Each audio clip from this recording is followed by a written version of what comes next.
Linear equations, section 8.0. Again, I'm calling this 8.0 because it's a prelude to chapter 8. Find an equation for a line containing the points -2, -3, and 2, 5. And we can label these points x1 is -2, y1 is -3, x2 is 2, y2 is 5. I'm calling the first point -2, -3, and the second point 2, 5, although you could reverse these. You could, it doesn't, either way is okay. You'll get the same answer. Okay, so so the formula for the slope is y2 minus y1 over x2 minus x1. It's the difference of the y values divided by the difference of the x values. So it's y2 is 5, y1 is -3. So it's 5 minus the -3 over 2 minus a -2. Okay, double negative is positive, so it's 5 plus 3 over 2 plus 2. 5 plus 8 is 8. 2 plus 2 is 4. 8 divided by 4 is 2. So the slope is 2.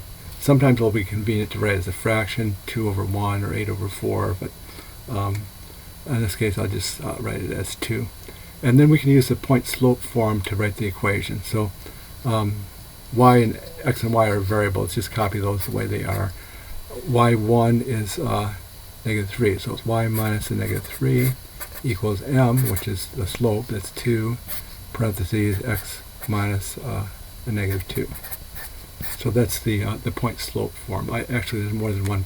If we could have used the second point, and that would also be a point slope form for the same line. Okay, so a lot of times we want to know want to put the equation in a different form. Oftentimes the slope-intercept form. So if we start with the point slope form and simplify that, then we can get the slope-intercept form. By the way, it's called the point slope form because just looking at this equation, you see this point, which is -2, -3, and you see the slope, which is 2. Okay, so let's see if we can simplify this. Here's the equation again.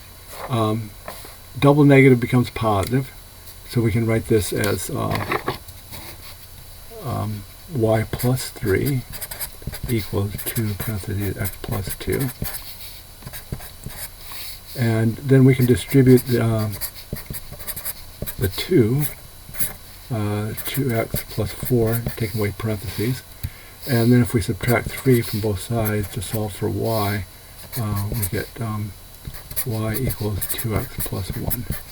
So that's called the slope-intercept form. It's also often written in that form. It's called the slope-intercept form because it gives the slope, which is the number in front of x, which is 2, and it gives the y-intercept, which is when x is 0, y-intercept is 1. And that concludes this presentation.